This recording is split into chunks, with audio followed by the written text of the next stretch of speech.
My children, it's time. It's time for Talking Elite with Adam and Lane, and maybe some run ins tonight. So I think it's going to be a good show. Um, very emotional show for sure. So hope you guys are ready to talk and remember one of the greatest professional wrestlers, one of the greatest minds in modern wrestling. And of course, we're talking about Bray Wyatt. So before I start talking about Bray Wyatt, let me introduce you to everybody's favorite bearded wonder. He is the Tennessee Titan. He is everybody's favorite Adam. Hey, hello. Yes, excited. Emotional about this episode. I mean, because it was just so sudden that talk about modern wrestling and minds of modern wrestling, and Bray Wyatt immediately pops up. So I'm excited to talk about this and in remembrance of what he's done in professional wrestling in such a short time that he's been in it. So Yeah. Well, crazy because, we're going to talk everything from his Husky Harris days to the Nexus to all the way up to, the Fiend and, and just being Bray Wyatt. At one time, he was supposed to be the next big thing, next big Undertaker, but unfortunately, as we start discussing, maybe his career wasn't as golden as a lot of fans thought, but he sure did leave one of the biggest marks in wrestling today. So, hope you guys are ready for a great show. Mike's already in the chat. Mike, thank you so much for coming out tonight. I hope you have some great Bray Wyatt memories and stories to share because it's going to be a great episode. yeah, no, absolutely.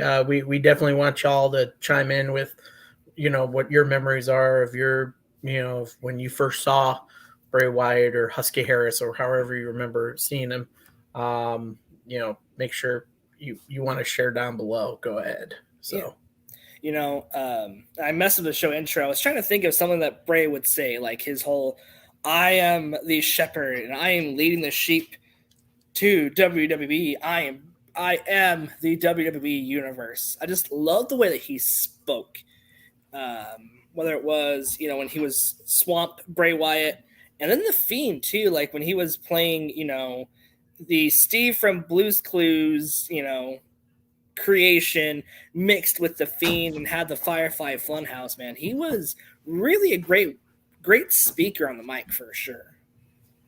yeah, no, he definitely took his innovations and raised them a little bit, especially when he got to the main roster. And I mean, it kind of started in FCW. We talk about his career. Basically, his FCW days, I think, is where his mind started really developing character-driven, characters. Basically, like really back detailing stories of where does this character come from? Where can I derive my character from? And I think that's where it all started, and he was really good on how he presented it. Yeah, for sure, man. I didn't know this, but he went through like a couple different horror themed characters in between Husky Harris and Bray Wyatt. Did you know that? So he was. I I'm mean, sorry, I so didn't hear that. oh, you're good. So he went. So when Bray was going through Wyndham, when he was in between Husky Harris and Bray Wyatt, did you know that he had a couple different horror themed characters in between then? No, I actually did not. I honestly, I knew Bray had that whole background of loving horror stuff, and kind of deriving from that as a character driven kind of thing. And I did not know that he was going to integrate it until he brought the Bray Wyatt character to FCW. Yeah, so before FCW went over to NXT, the character that stuck out for a few matches was his name was Axel Mulligan, and he looked like a cross between where Bray Wyatt was basically when he came to NXT and Jason from Friday the 13th.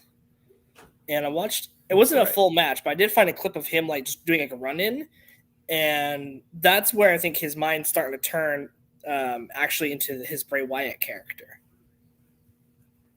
Right, right. No. I Yeah, I don't.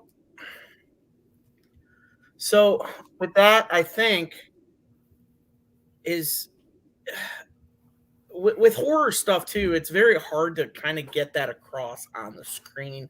I think the one example you see is the Undertaker. When he came on in the '90s, his character was literally, a dead man. It was Yeah, literally someone that is paranormal and actually just, you know, it just kind of came off. It's hard to get that across. You know what I mean? It's yeah. very hard to present that on screen, especially in the field of professional wrestling. It's very hard, especially in the '90s when it started to become character driven and everything like that. And especially I think like with like a company like FCW and almost NXT for that right before it traditionally transitioned to NXT, but it's so hard to bring a character like Bray, someone like without having that big budget like you would see on Raw and SmackDown. Because you could shoot a lot of vignettes, but without all the camera tricks on screen, it's kind of hard. But that's one thing that I think fans actually did well to support Bray. Because think about it, a lot of the stuff that all of his angles really for Bray, besides like all the compound videos and going to like actual swamp to film, a lot of his vignettes and the Wyatt families, a lot of it was fan participation after the lights went dark. A lot of it was him lighting up the fireflies and everybody in the arena having their cell phones out or a lighter. I don't, because there's a couple lighters, but looking like fireflies. And I think fans really did a good job, when Wyatt started doing the whole, lantern gimmick side of it to bring that character to life. Right, and a lot of people don't know it, but what it was the character he developed of Bray Wyatt was kind of based on a movie character. If not a lot of people know about it, it was based on a character named Max Cady from a movie called Cape Fear. It starred Robert De Niro and Nick Nolte and and Robert De Niro's character was named Max Cady, and he was this psychopathic person, basically like just a sociopath, but he wears little Hawaiian shirts. He talks in these cryptic, ways and everything like that. And he was just so dark. There's actually an original movie, this original Cape Fear, I think starred Gregory Peck as Max Cady. But that is how Bray's character came to be, is because he's inspired by that. And that kind of goes into the horror theming that we talk about of where do we get that inspiration for that character driven performance. Yeah. And looking at it too, it kind of makes sense with his dad and his brother. They're also both character driven based, more so Bray over his brother Bo, but look at the IRS, look at all the inspiration he had with having his dad be literally the tax man. Yeah, no, I mean that's another thing is just when you have your legacy in there, and your dad was known as IRS and was known as doing taxes, and then you had other characters in there. It's like, oh, then you had a dentist, and then you had a prison guard, and like a Canadian Mountie. Like you had all these characters back in that day of that era, and you don't see much of that anymore. Yet Bray had that idea of kind of honoring that kind of character driven, and it wouldn't much so be like people say, well, Vince McMahon had these ideas of making these character driven, wrestlers back in the day, but it kind of dwindled down to generic stuff and between heels and faces. Um, and Bray wanted, I felt like, Wyndham, um, uh, was his, if people know, is Wyndham with Chandra was his real name. But when Wyndham um, basically was like, I have character ideas, this kind of brings it back to the memory of those character driven performers back in the 80s and the 90s.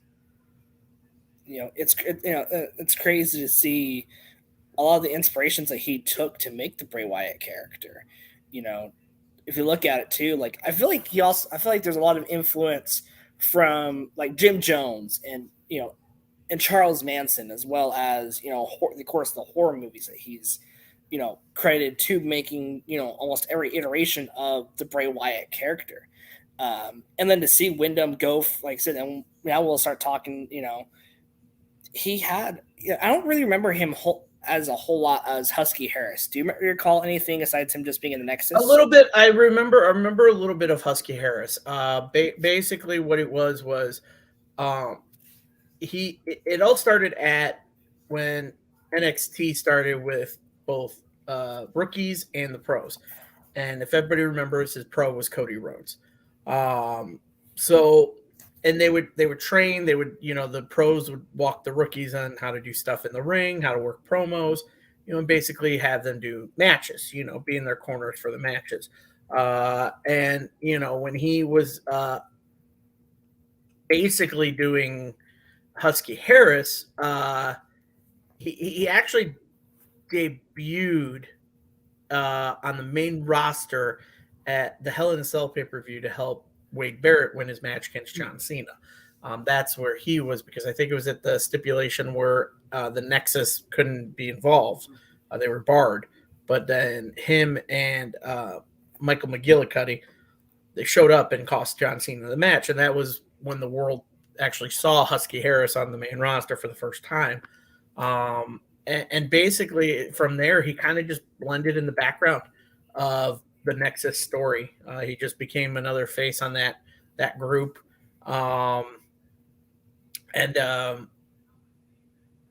He when CM Punk took over the group, he kind of stuck with it. But then, after a while, he went back to Florida Championship Wrestling, kind of redeveloped some stuff, kind of work a little bit more on his ring stuff, kind of basically work on his, I would say, body. Because if you remember looking at Bray back when he was Husky Harris, a little on the heavier side, but when he went back down to FCW, did some stuff there, you could see the change in both his appearance, in both physical and just the aesthetically look of it. So that's as much as I remember of him as Husky Harris. Yeah, it was just a brief time. I think I remember Husky Harris when I was started watching. But it was one of those things that I remember him more from a video game, if that makes sense. Because he was on, I can't remember what it was. I think it was right before 2K took over. I think it was one of the last Raw versus SmackDowns. And I remember he would always, for some reason, Husky Harris would always do a run-in on my game. For some reason, I don't know why. It was always Husky Harris and Michael McGillicuddy. And and it was seeing, I'm who the heck is Husky Harris? And then finally, after a few years, and you see Bray Wyatt, I'm oh, okay, gotcha. And it was just, it's crazy also to look at how he's changed, body wise, going back to your body weight comment. But man, he really made two different body transformations. From the Husky Harris, almost like a stereotypical Southern boy looking character, to almost looking like that, Jim Jones kind of weight, where he was not, muscular, but he was still fit. And then, of course, when he came out as the Fiend, man, he really turned his life around. I think he became one of the most athletic, these built strong guys in WWE, for the last couple, iterations of, his career there before he passed. Yeah, no, you know what? It was he slimmed down a little bit from the Husky Harris character into the Bray Wyatt, but when he was first released by WWE back in 2020, 2021, I want to say, he was actually, there was a lot of pictures of him at the gym getting in really good shape, and he was in really good shape, up until his last days. But that's just, I mean, it's just amazing how you can see the transition of seeing him, going from that character to Bray Wyatt and actually having the physique to pull that character off. I mean, we've seen it in many other wrestlers. Big Show dropped a lot of weight, and he did that when he worked that transition. A lot of people you'd see slim down. Some people gain the weight, you know. Yeah, for sure. But Bray really went to his physique, because you can tell in some of those earlier matches he was a little gassed. You could tell. So That is true. Like it really took him a little bit, I think, to get that, that built to where he wanted it to be.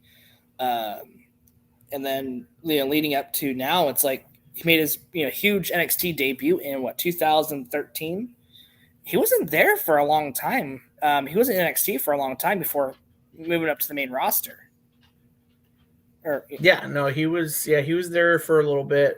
He was NXT from 2011 until about 2013, so about 2 years. And then that's where the Wyatt family kind of took up, and then he kind of in 2013 is where you kind of saw the Wyatt family integrated onto television, so onto the main roster. Because I know they would debut later in 2013. I can't remember how. Do you remember the reason why they debuted, or they just started doing vignettes? I can't remember. They started doing vignettes. That's all I can remember. Yeah. So it's kind of a little hazy. If you don't mind, Lane, I'm going to step away for just a minute. All right, bud? You're good. I can keep going. So, yeah. And so 2000, in July 8th, he would make his debut on the main roster. And then when Adam gets back, we'll start talking about some of his notable feuds, because I feel like he had a lot of momentum at the start. He won the world championship. I think then it kind of not snowballed, but he had a lot of ups and downs for sure. But there was some really cool stuff. I have to admit, though, going back and watching some of those vignettes that just pop up, with the Wyatt family, that compound, it literally felt like I was watching a cult leader and watching a intro to a come join our cult. So I give a lot of credit to Bray, for just I bet a lot of the ideas from what I've heard came from him, and it's just really crazy to see. If you guys have any memories of Husky Harris or early Bray Wyatt, drop them down in the comments below, and I'll start reading them while we're waiting for Adam. But he had a lot of great feuds for sure. Those first couple years in the main roster. I know Kane for sure comes to mind in that Ring of Fire match. That one was just crazy. So he faced off against Kane at SummerSlam on August 18th. Don't know why they changed it, because I know it's just a basic Inferno match, but I don't know why they said the Ring of Fire. Must have been a Vince McMahon brainchild. So it was just a really interesting way, I think, to introduce Wyatt. So basically, with that match, it kept out the Wyatt family, so it's fair for Kane and Bray. So it was a very fun. I remember, I think briefly, it was very fun. I can't remember who won. Give me just a second. I'm trying to see who won that match, but I think it was. I want to say it was. I want to say it was Bray. Let's see. Give me just a second. I am sorry, y'all. I'm trying to keep everything going. Unfortunately, a couple of our colleagues tonight aren't feeling too hot, so they fortunately won't be on. So hopefully that they feel better for next week. Let's see. Let's try to see who won. Don't remember. Anyways, but yeah, I think that was when we started seeing Bray, his promo, especially with John Cena. That really gave me a lot of creepy vibes. I still feel creeped out by it with John Cena and his. I don't know. It was just really creepy. Just the whole causing a child to cause a distraction and saying, "You got the whole world in your hands," and that I remember just gave me chills. There's a few goofy moments, but that gave me chills. The original introduction of Bray Wyatt was probably one of the best. So I don't know. I feel like with Bray passing, and I'm sorry, I'm not trying to kill as much time, but as I wait for Adam to get back. But with Bray passing, it was probably one of the hardest. I think one of the hardest wrestler deaths to affect me personally. Of course, I know last week we had Terry Funk and Bray Wyatt both pass away literally a day apart. Of course, I was upset for Terry Funk, but Bray, there was just like with Bray, and same thing with Brody Lee, Luke Harper, that I've never experienced before. I'm looking at it now. It's like I think it's because like you've watched these guys, pretty much since I started watching wrestling, because it was a few years after, of course, when I saw Bray, but there was just something like the way that I feel like Bray, like fans never were against him. They just hated the way that he was booked. And of course, we'll talk about that here shortly, but it was hard. Like I remember I thought my girlfriend, fiance, almost wife was like joking or got her wrestlers confused. And I remember she messaged me saying, "Hey, Bray Wyatt died." I'm like, "What? No way." And then I get onto our group chat, and it was just emotional. Like seeing all of us, like we were all stunned, and I don't know. I feel like it was hard because there was a lot. There's a lot going on. There was a lot going on.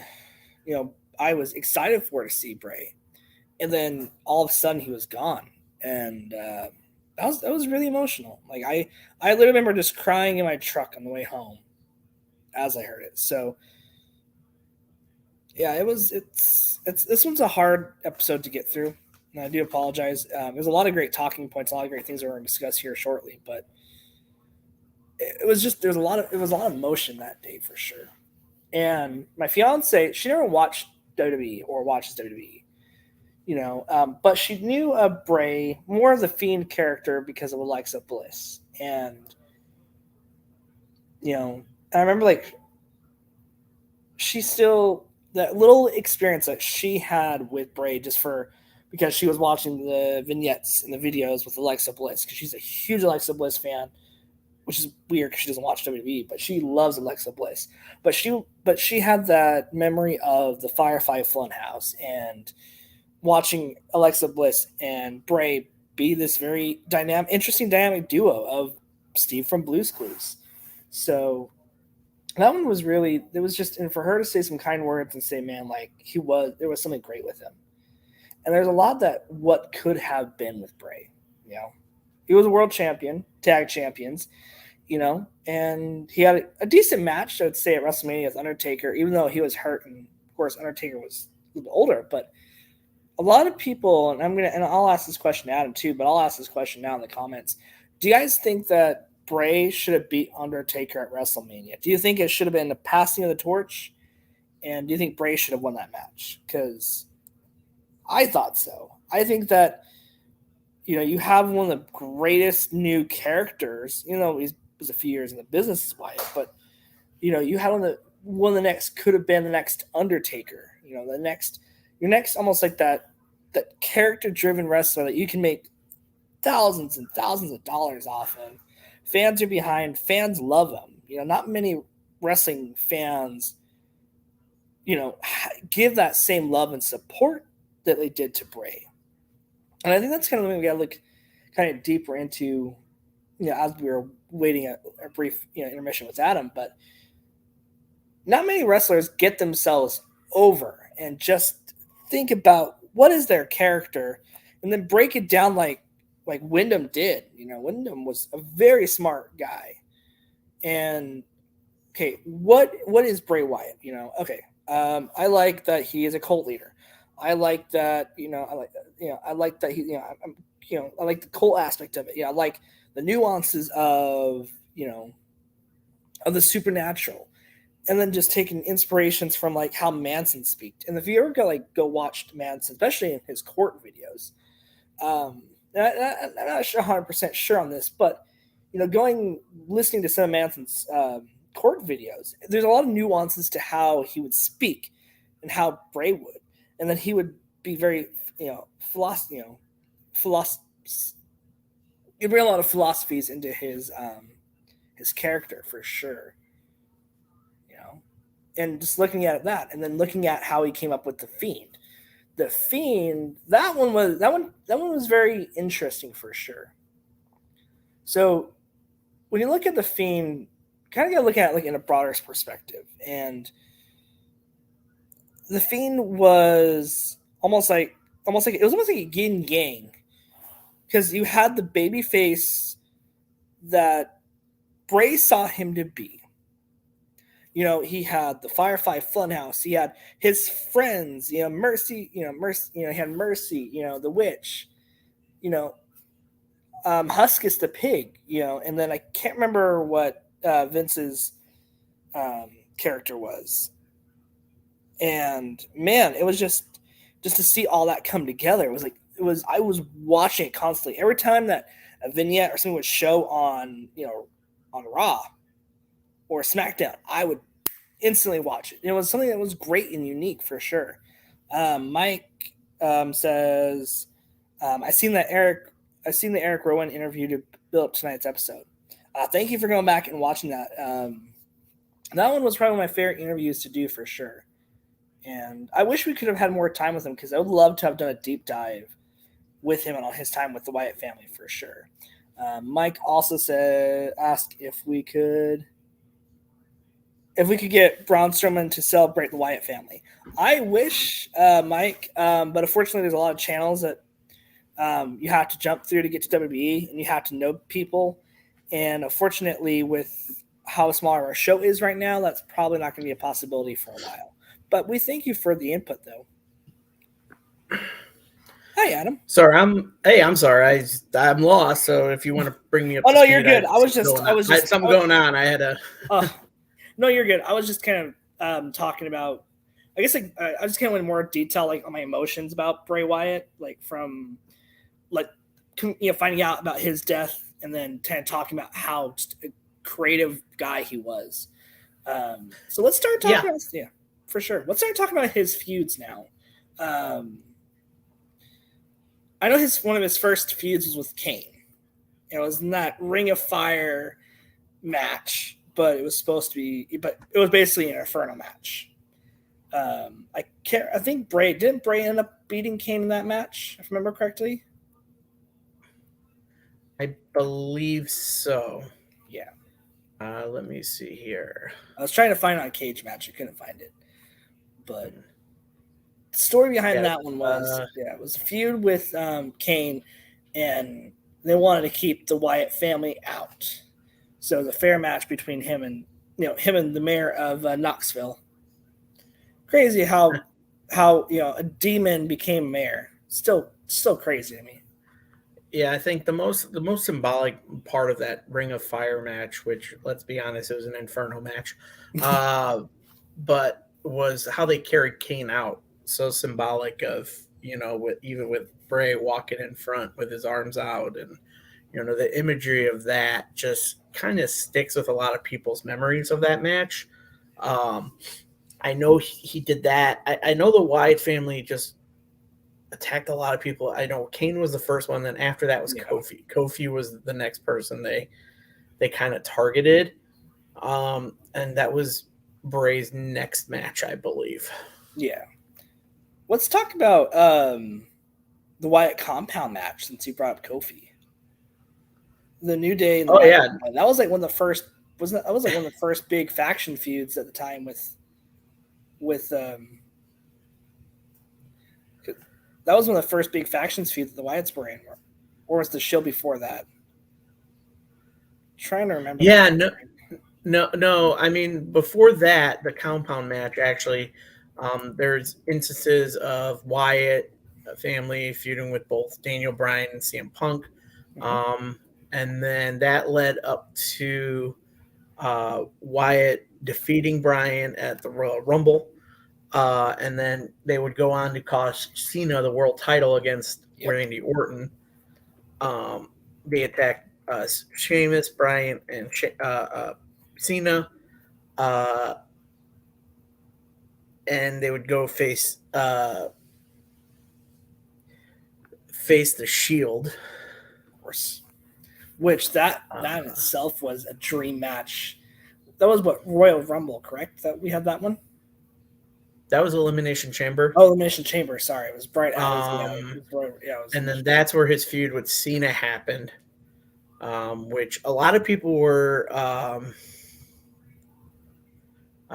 very upset about that Bray did not go over. That was his first match with Cena on the main roster, and a lot of people were upset that this Wyatt character was catching on, and a lot of people thought that was the moment that you push that character because everybody saw it as Cena being past what he needed to be. He already accomplished so much that he should be at that pro level of pushing younger talent over and putting them over and everything like that.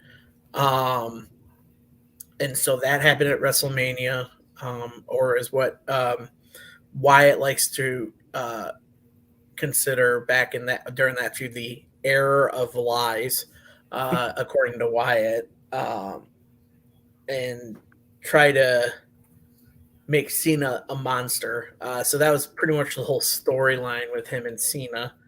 got the whole and that was actually Wyatt's first loss. It was his first loss on the main roster since he came up. That includes singles and tag matches with the Wyatt family. And then that's when they had another match. Wyatt defeated Cena in a steel cage match at Extreme Rules. Then they finished off with a last man standing match at Payback, and Cena buried Wyatt under equipment to win the match. Very, very underwhelming victory, wasn't it?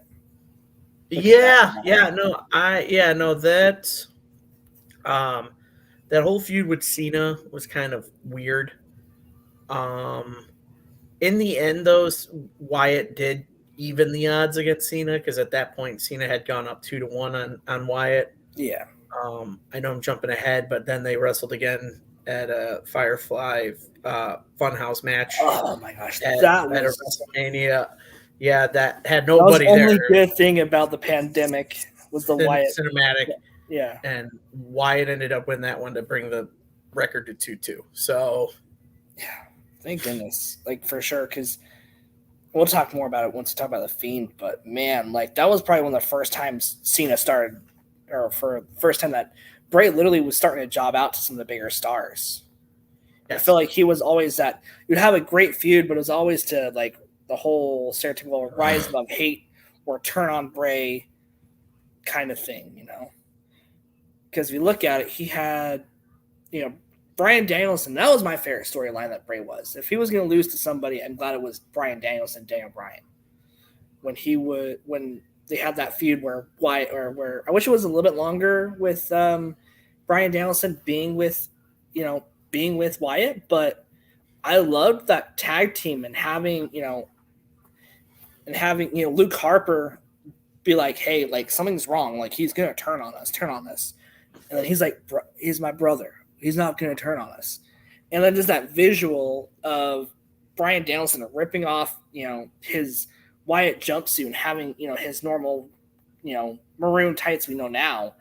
That was such a great moment, and then having the yes movement come back, I feel like that was a really great way to kick off more Daniel Bryan's babyface WWE championship build up. Yeah, no, I agree. I wanted to see more of that, especially his matches with Bryan. Just that cage match that he had with them, and Bryan finally taking off the Wyatt family like jumpsuit and just being like, nah, I'm done.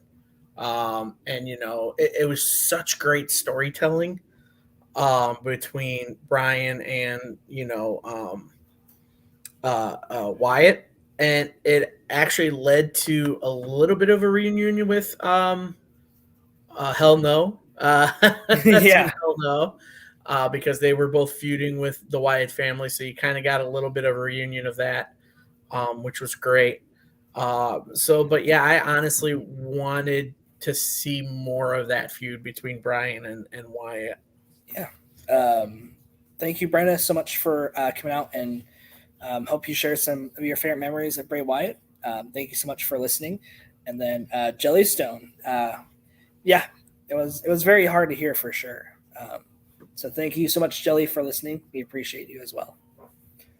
Uh, Now, kind of looking at it too, like kind of looking at going back to like the Wyatt compound match in there, that feud with the New Day was pretty good too. Yeah, I thought that was some good storytelling, but I don't think it was the. I don't think there was. I wanted that twist to happen though. Do you recall the Wyatt family compound build up and how they were trying to recruit Xavier Woods to join the Wyatt family, and he was almost showing signs of being, almost in a trance or brainwashed and questioning the New Day? Vaguely. Again, this was an era where I Yeah. kind of left WWE, so I kind of tuned in and out of it a little bit. I think in that Wyatt kind of intrigued me a little bit to kind of keep up with what WWE was doing, but at the same time, I wasn't really into what WWE was doing at that time. That's where I got into like Lucha Underground, and like I watched a little bit of Impact. But as I remember, I think it was Kofi that they were targeting to try to turn on both Big E and Xavier. Oh, it's Kofi, Um, right? I'm and sorry. yeah, or maybe it was Xavier. I I can't think it was remember. Is this? Xavier because it was one of the Yeah, it was one of the New Day members that they were trying to join. yeah. I think it was Xavier because he just had a feud with Kofi, and Kofi knew about with everything with the Wyatt family because of that feud. But yeah, I think it was Xavier showing the signs. Again, that's just good storytelling going into that match Yeah, and going into that feud. Can we? It just goes to show how brilliant of a mind Bray was when it comes to storytelling. Of can a character corrupt a good person? Like, can a heel in the wrestling business corrupt a good person? It goes back to the story of how Bobby Heenan showed up with Andre the Giant on Piper's Pit to confront Hogan, where Andre was supposed to be a good guy, but now he's corrupted by this bad manager in Bobby Heenan. The same thing we're seeing with Don Callis in AEW is, he's I mean, Wednesday's episode, if anybody watched, Don confronted Sammy and said, "Do you really trust Chris Jericho?" Kind of corrupting his mind of, "Can you trust him?" And Sammy just says, "Get away from me. I already know what you're trying to do."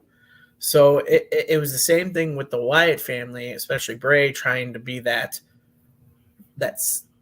I would say like that almost priest or whatever godlike kind of being yeah, overseeing power on Xavier, saying, "Listen, they no longer care for you. We will accept you into the Wyatt family." And it was really cool to see.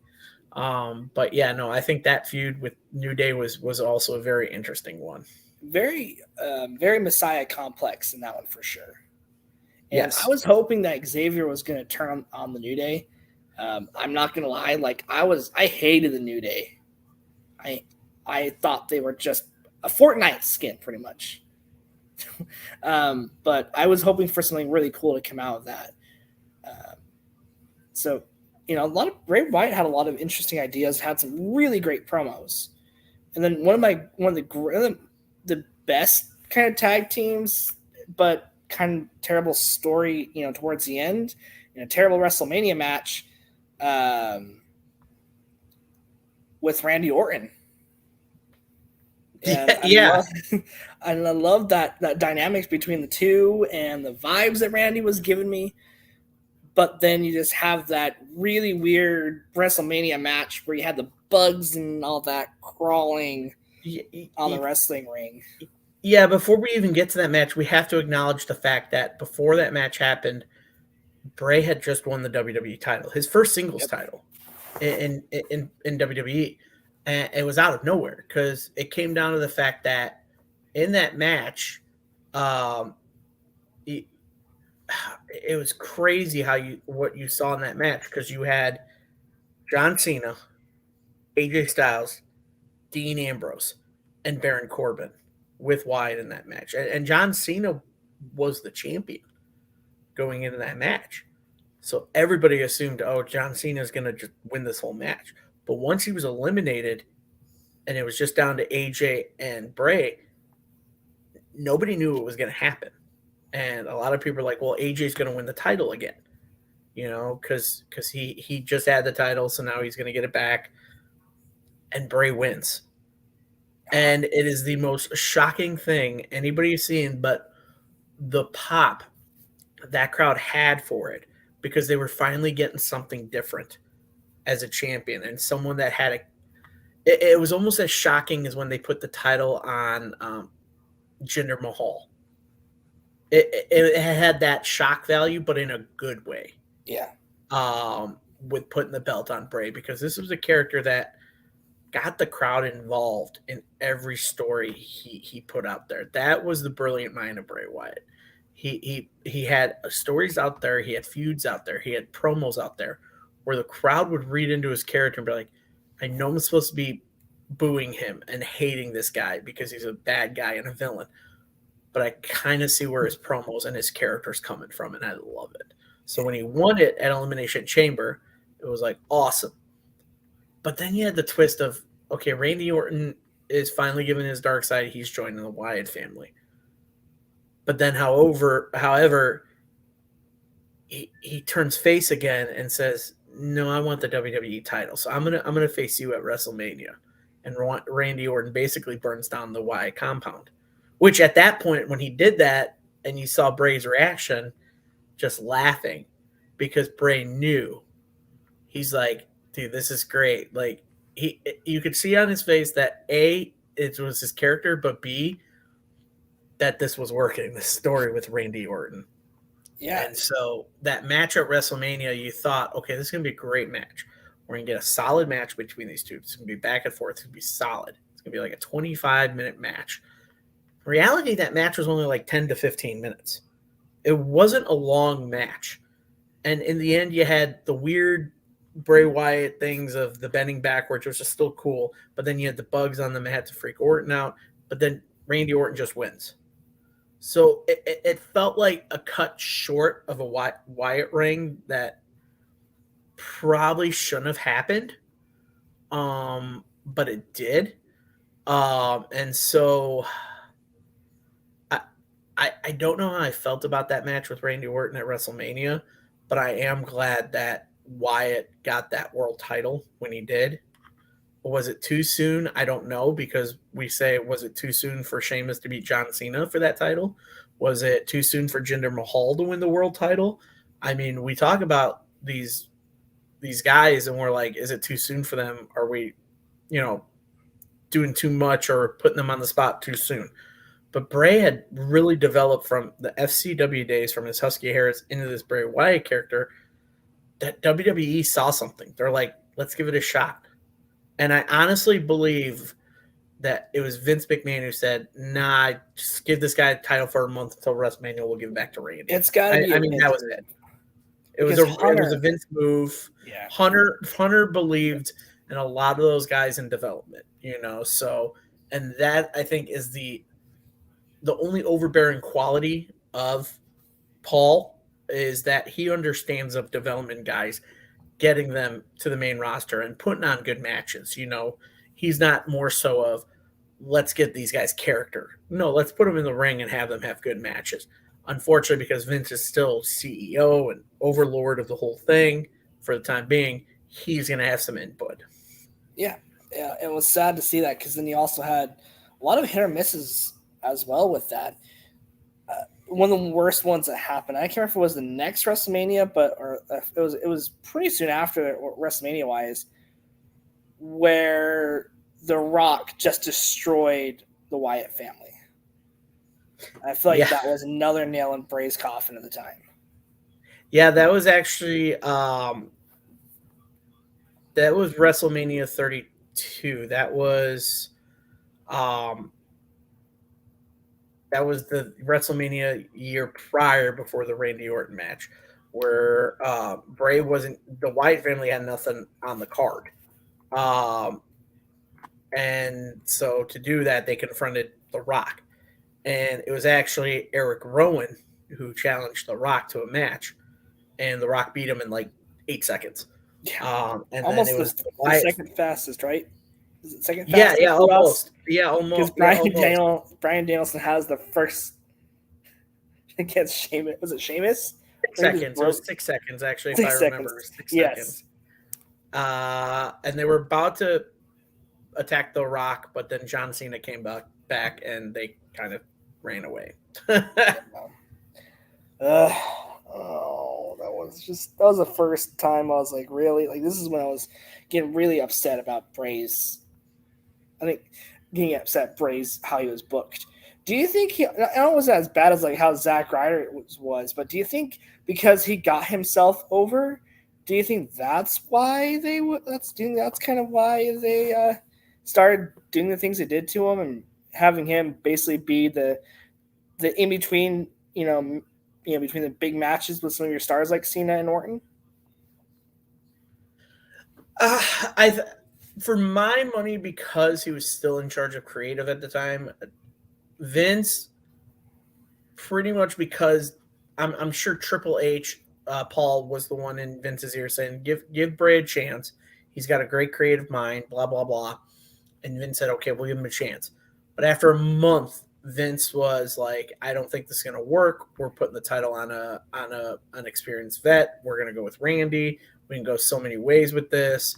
You got to also remember that also at that time, um, after that, Orton lost the title to Jinder Mahal.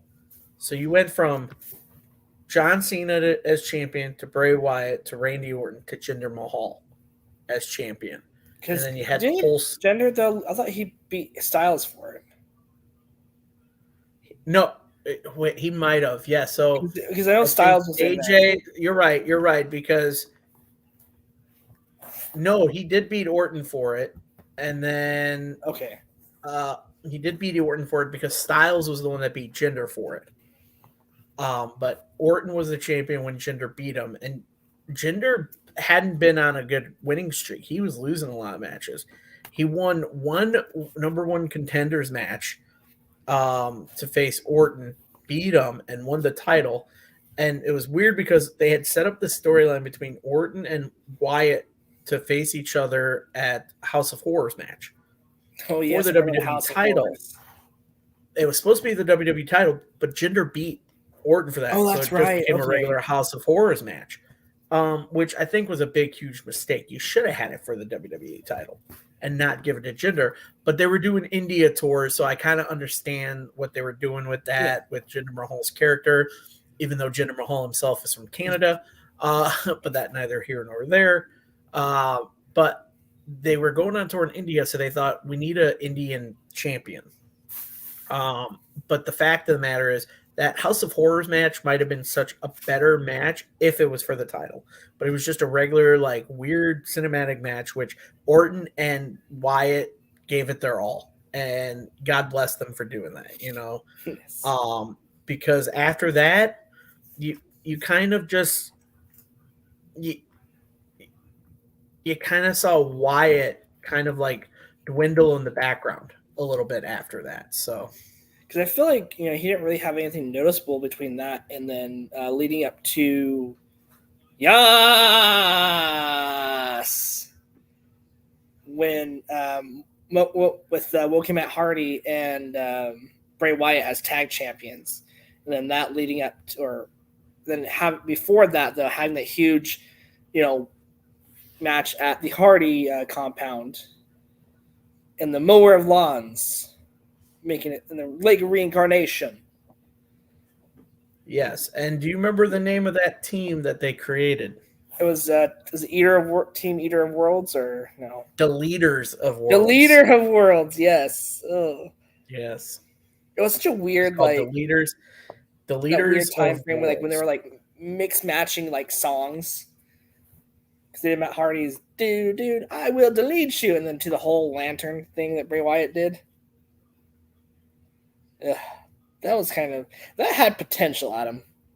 It did. It really did. Honestly, I thought that team was was going to be around for a while because I really liked that because you had before that you had Bray trying to go back after the Universal Championship, um, and he lost the number one the Fatal 5-Way match to Samoa Joe, and so Wyatt kind of started. That's where his feud with Balor started. When Balor was under his Demon King character. But then all quick. Yes, and then that's where his feud with Matt Hardy came in, and Matt Hardy reverted back to his broken Matt Hardy gimmick. And again, that's they feuded, and they had the Lake of Reincarnation match, or the Hardy. The Ultimate Deletion match. Sorry, I couldn't think of it. Ultimate Deletion, yes. Deletion match, where Bray was tossed in the Lake of Reincarnation, and he was off of TV for a while up until WrestleMania 34, and that's where he reemerged as a new looking Bray Wyatt. And him and Matt, he helped Matt actually win that Battle Royal, the Andre the Giant Battle Royal.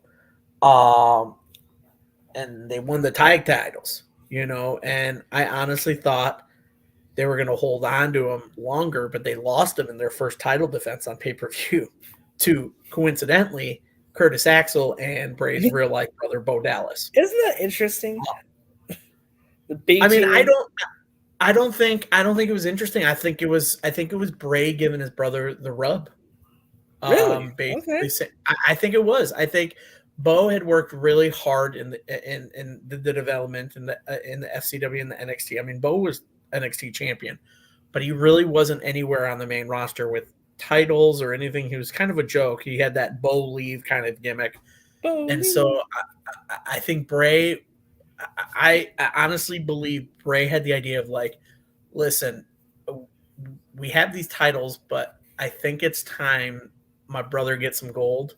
Like, I'm pretty sure he's worked really hard. I'm sure it was a group effort of even Paul, Triple H saying, yeah, cool. If you guys want to drop the tag titles to your brother and Curtis, that's fine. Because again, that's two guys that come from a lineage of family wrestlers, family of wrestlers, like Bray is. Him and his brother had IRS, Mike Rotunda as their father. Curtis Axel's dad was obviously Mr. Perfect, Kurt Hennig. So it was kind of like, I feel like it was Bray saying, you know what, let's give these guys some gold. They've earned it. They deserved it. I don't need gold right now to develop characters. I honestly do believe Bray just didn't really care about winning a lot of straps. He just wanted to portray characters and tell good stories and have awesome matches. And so them losing the straps, that kind of helped it a little bit to actually give Bray time off, because during that feud, Matt got hurt, got injured. So he took time off for that, and the team kind of just disbanded. And that gave Bray a little bit of a break, which was good, because I think Bray creatively, that's where he hit the best, is where he's not in the ring and doing it. He took a break. He's like, I need to develop something. And I need to develop a really good character to get over with the crowd and just try to push myself differently.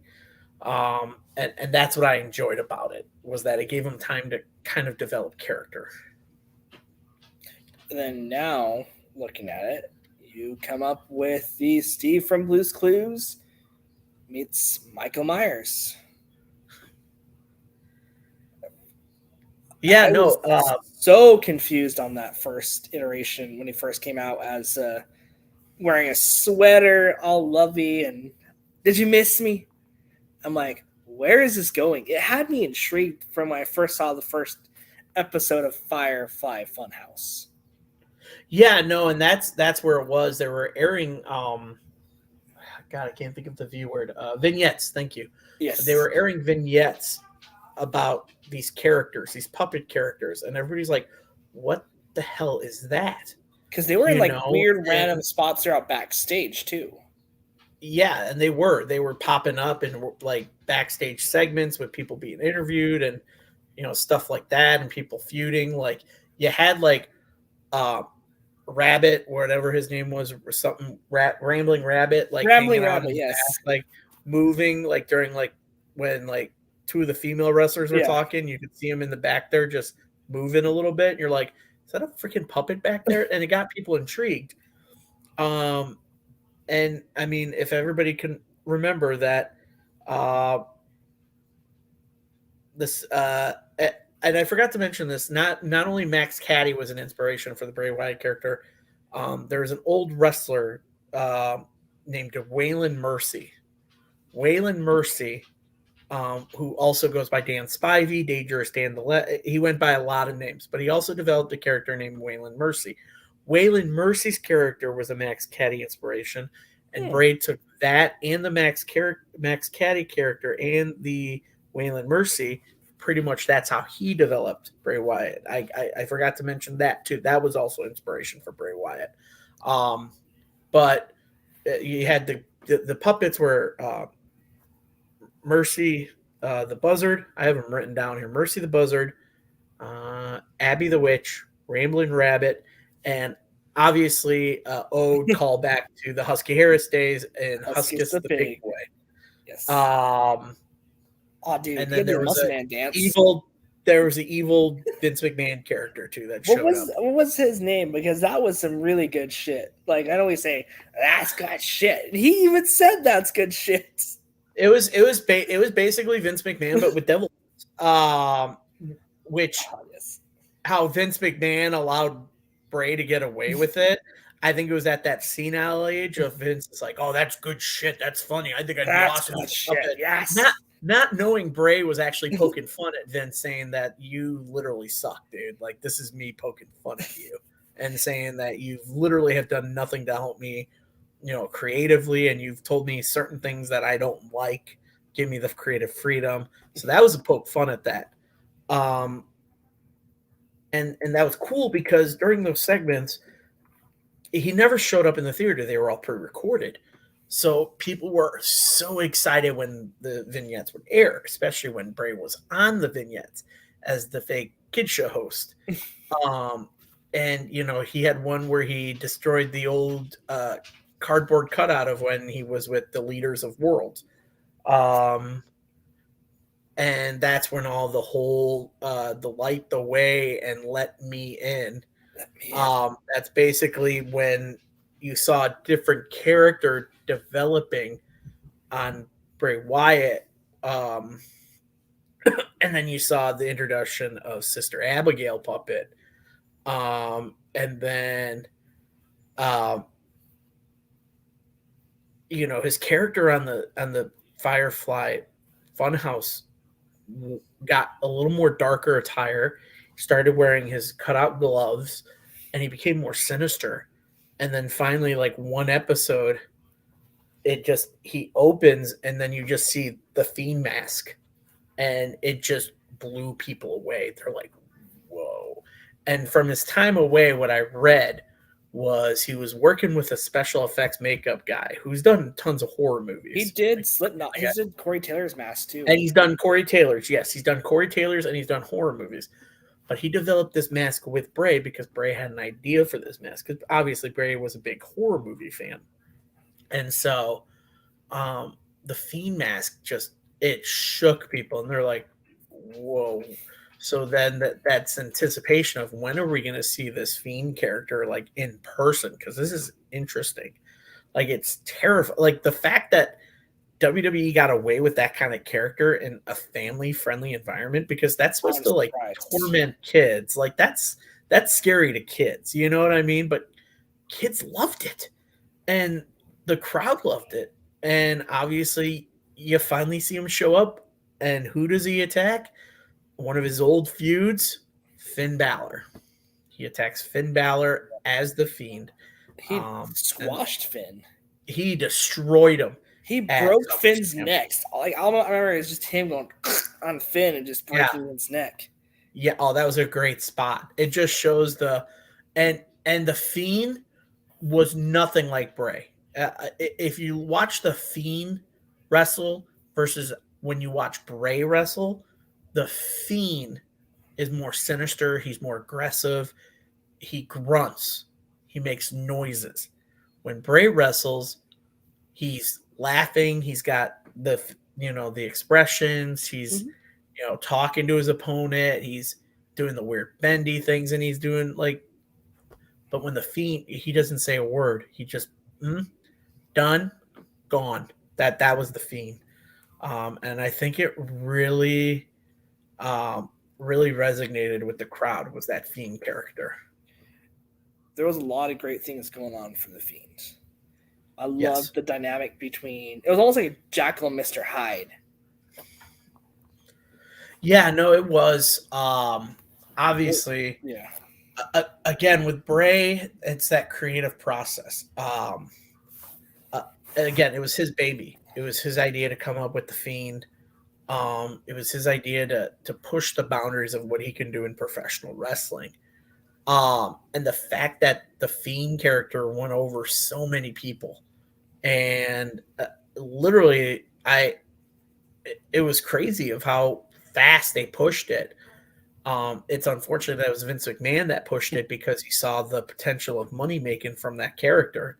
Masks, figures, And the Max figurines, puppets. all that stuff, puppets. Like he's like, I can make a fortune on this character, which sucks because it was Bray's baby. It was Bray Wyatt's baby, which is good because I still feel like you're never going to have another person in WWE or, for that matter, professional wrestling, imitate a character like the Fiend. When Bray passed, the Fiend passed. You lost the Fiend. You're not going to get that character back. It's not like a Hulk Hogan, where Vince says, I created the Hulkamaniac, like I created the character, and Terry pretty much carries it on to this day, but it's still mine because I'm the one who told Terry to carry that character. Yeah. And so, but with Bray, it was Bray's mind. It was Bray's idea. And no other creator, no other promoter could be like, ooh, I can do that. Like, no, you can't because that's not your idea. That's stealing from somebody else that was a great mind in the business and understand not only the professional wrestling part of it and the storytelling, but the entertainment. I mean, there's a reason why it was called World Wrestling Entertainment. And that's what Bray did with that character. He entertained people. I feel like Bray, especially with the John Cena Firefly Funhouse match, during a time frame when the world was hurting, people were pissed off, depressed, upset, scared. I feel like it was such art that it took me away from all that was happening. Like, it didn't feel like an empty WrestleMania match. It was just a beautiful cinematic match where there were so many nuances that, going back to Bray's mind here, but looking at all the nuances with that, taking John Cena to his prototype days, and then how he would be if he turned heel and doing the NWO, and just mimicking all the different big moments, the promo, especially with Kurt Angle, and him, basically quoting Kurt Angle word for word. And then to have, the Fiend literally come out at the end and destroy John Cena to end the match. Well, I think before we get to that match, which, by the way, was also a very beautiful match. I loved all the callbacks, all the spots of the NWO, and basically saying Cena became what he always was against. And we have to talk about his feud with Seth Rollins. That feud was very complicated. I forgot about the Hell in a Cell match. The Hell in a Cell match was viewed as a very disappointing Hell in a Cell match. Oh, was that the one where they had the red lights shining? It had the red lights, but also not only that, because people couldn't see anything because you had a red cell with red lights. That is very disturbing to the eye. But you had the weird ending to it of where Seth ended up hitting him with a sledgehammer and the match was over. It had confused people. I was like, it was a Hell in a Cell. Why would you end in a disqualification in a Hell in a Cell? So it left a lot of bad taste in people's mouth. Especially the live crowd. They booed. They were negative about it. They said that might have been the worst Hell in a Cell match they've ever seen. Is that why Seth Um, Rollins turned heel after that? Was because of the fan backlash? yes, but also, and unfortunately, it happened in a Saudi Arabia event. I really wish it happened in front of an American crowd because it probably would have got a better reaction. But when Fiend finally beat Rollins for the Universal title in a Falls Count Anywhere match, that's when he reinvented the blue title. So because the title was red because it was on Raw, Mhm. but when Bray won it, it changed to the blue color because he moved over to SmackDown. So he introduced the first blue SmackDown title because that's where Bray was as a representative. And it was great because he also did a custom belt for the Fiend. And I Oh, don't that know a lot of the people Fiend remember that. stretched It mask had the belt. Yeah, face, the face as the plate, and it had the words that Bray used was hurt, heal, and let me in written on the belt, and it was such a beautiful belt.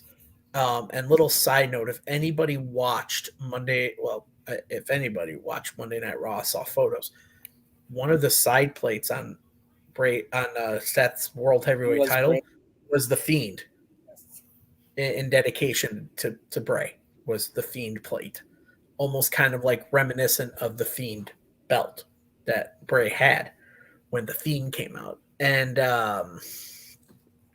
and he held that title for a while. Because that was what his longest run, Unfortunately, correct? yes, I think he was a two-timer. Who did he drop it to? Because Goldberg Oh, forgot he lost to Oldberg. at the Super Oh, Showdown. that was out of Which my memory, Adam. let's not talk about the Super Oh, Showdown because that show was just a cluster F. I mean, it was ways and literally the one of the last pay-per-views to take place in front of a live crowd, basically. And you had the horrible tag match between DX and the Brothers Destruction that we don't talk about. You had the Fiend dropping the title to past his prime Goldberg, who I love Connor, but still believes Goldberg's going to come to AEW. But it was after that. That's when you get the feud with John Cena. Because that's where the whole story of Bray saying, "You took a moment away from me years ago that should have been my WrestleMania moment of beating you." You know, and and honestly, because it was WrestleMania 30 that he beat Bray at, that honestly Bray should have gone over. So they used that in this new storyline, which I feel like they use a lot. They re-scrap that kind of story of this person got beat by this person years ago, so now I'm going to wrestle you again now because of that, like the past history. But this was done in front of no crowd. And the fact that they brought such a beautiful cinematic match, like I said, between that match and even though I don't think it's still his last match, the Boneyard match between Undertaker and AJ Styles yeah, might have been the two best matches on the card. And they were both cinematic matches.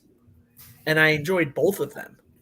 I was like, that's pretty cool. Those cinematic matches were pretty good. But that story was great.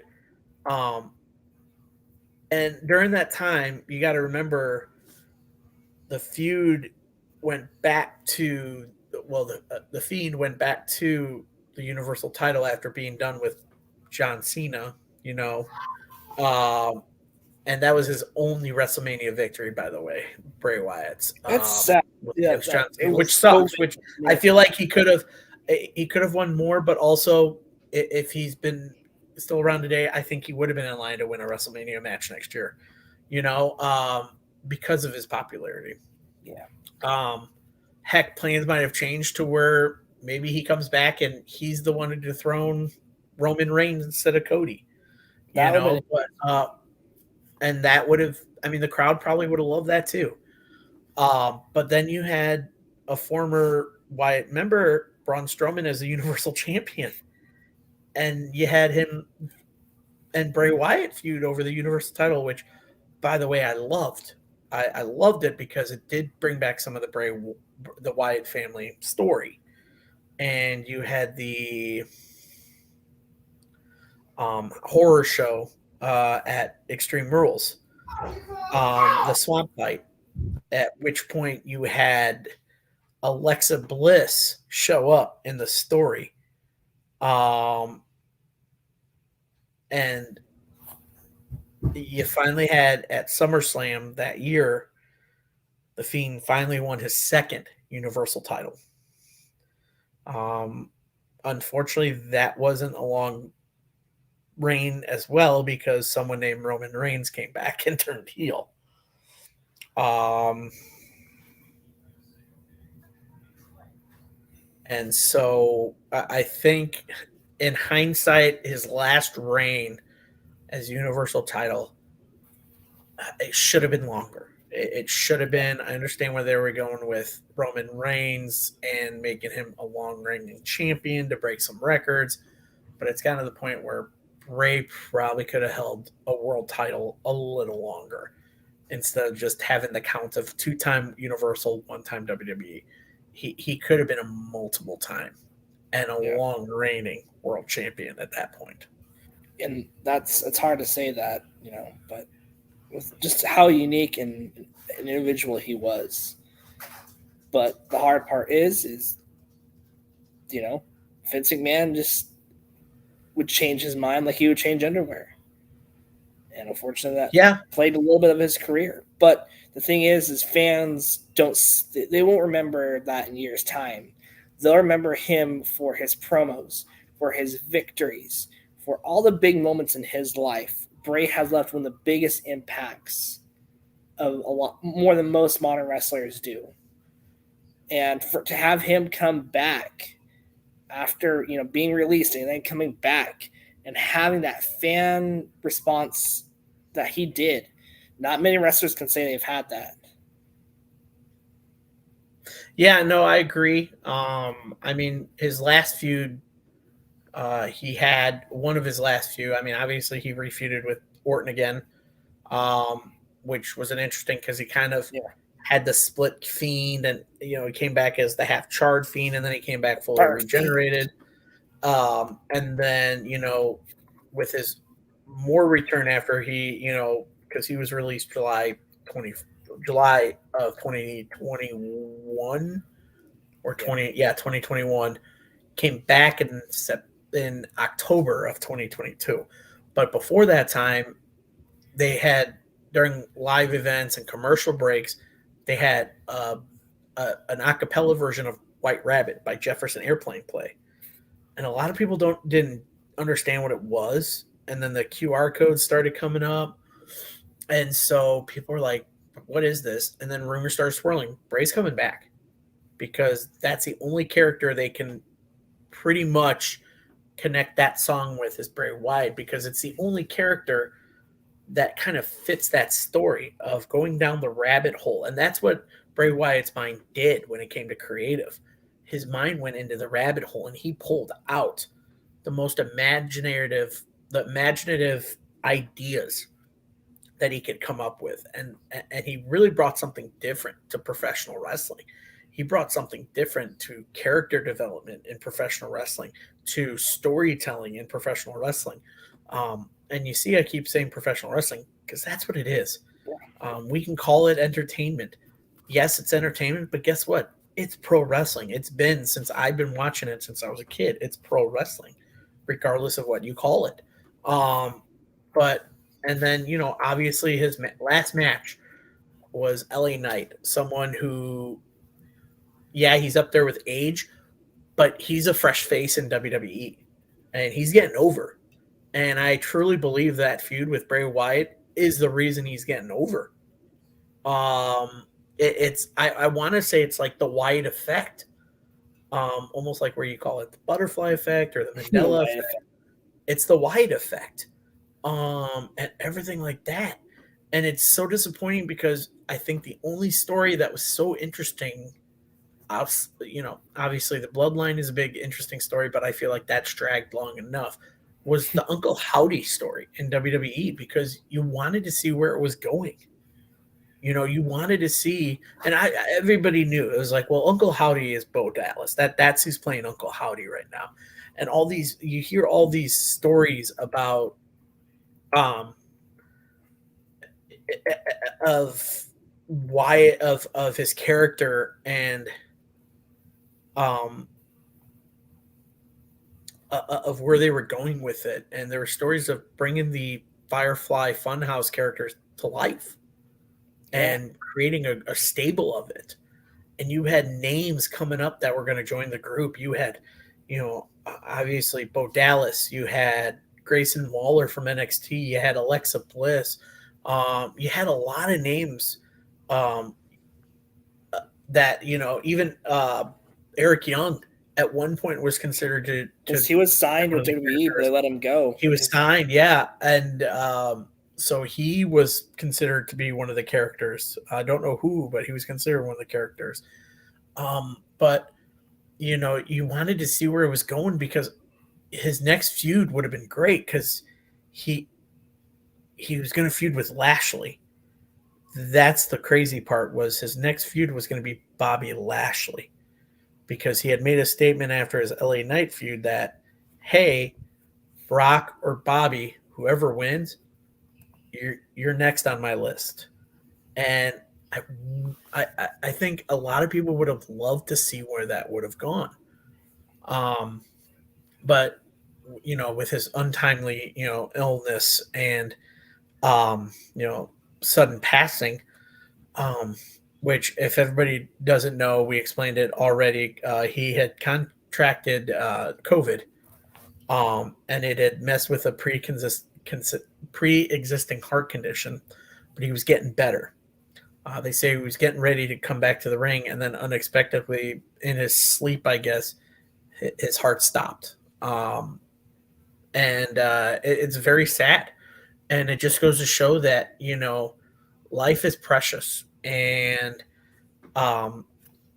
you have to take it day by day, because you don't know when the last day is. And you have to appreciate everything that, not only everything that's been given to you, but everything you've contributed that makes a difference in people's lives. You watch the tributes that have come in from every promotion. Yes. Especially AEW and WWE. We talk a lot of crap on WWE, but these are still people in a profession they chose to do. They grow close relationships. They develop those relationships with those people over the years, over the decades. Not one negative thing came out about Bray. No. Every single person in every bit, and every promotion, and every pro wrestling has nothing but love for the man. You see guys. I mean, we talked about it, that most of the people missed Dynamite last night to attend Bray services. I guarantee you, WWE superstars attended that service, and I guarantee you, all of those people intermixed together. All of them were hanging out together, sharing great stories about Bray, and reconnecting about them with themselves. That's what it's about. It's not about WWE versus AEW and toxic fan bases. It's about people who make changes and make differences in people's lives, and has the positive impact. And it's very hard as wrestling fans not to understand that. We always look at a negative thing, which is the saddest thing ever. Yeah. Because within the span of a few months, hell, 2023 for professional wrestling has sucked when it comes to losing people. We lost superstar Billy Graham. We lost Terry Funk. We lost Bray Wyatt. The list goes on of who we lost. I mean, it just has. We lost draws. We lost some people that we knew in professional wrestling, and those people make an impact on lives. And as humans, we need to understand that we're entertained by this sport, by professional wrestling, but the people doing it are also human, and they make a difference in your lives. whether they're on your TV, whether you meet them in person, or hell, even if you're a pro wrestler, if you meet them at the job. So I think with the legacy of Bray Wyatt, I think this one kind of affected me almost like how Eddie Guerrero's passing affected me when we lost him in '05. It was very hard. I remember going to that Raw after WrestleMania 22 wearing my "I'm Your Poppy" shirt, and I went with my dad. My dad had been. I asked my dad. I said, "Dad, do you want to go? Like, I think it'll be fun." I said, "I'll get you out of the house. You and I can just go watch some wrestling. I'm sure you'll know some guys there. Guarantee you, Ric Flair's going to be there. You know Rick. And it was really cool. It's those shared experiences that you kind of remember, and I think that's what Bray did. Bray had some shared experiences with many people throughout the pro wrestling world. Hell, even in entertainment, the tributes came in everywhere, from entertainers to professional wrestlers to you know to people who didn't even know wrestling but knew Bray. That was the crazy thing. That's how much of an impact he made. And that's listen, that's the way that I'm glad that he made a difference in people's lives. I'm glad that people are able to remember him. Thank you for your kind words, Adam. I feel like that is a good way to end our podcast tonight. So we'd like to thank you guys all for coming out and remembering Bray Wyatt with us, because this one was a hard episode to do. It was a very emotional one. So I appreciate all your guys' time tonight. Of course, thank you to my co-host, Adam. Thank you for sharing your great words. I really do appreciate it. Like Adam said, make a difference in someone's life. Be a friend, be a brother, be a husband. Make those memories, make those stories, because you don't know when your day and your time is up.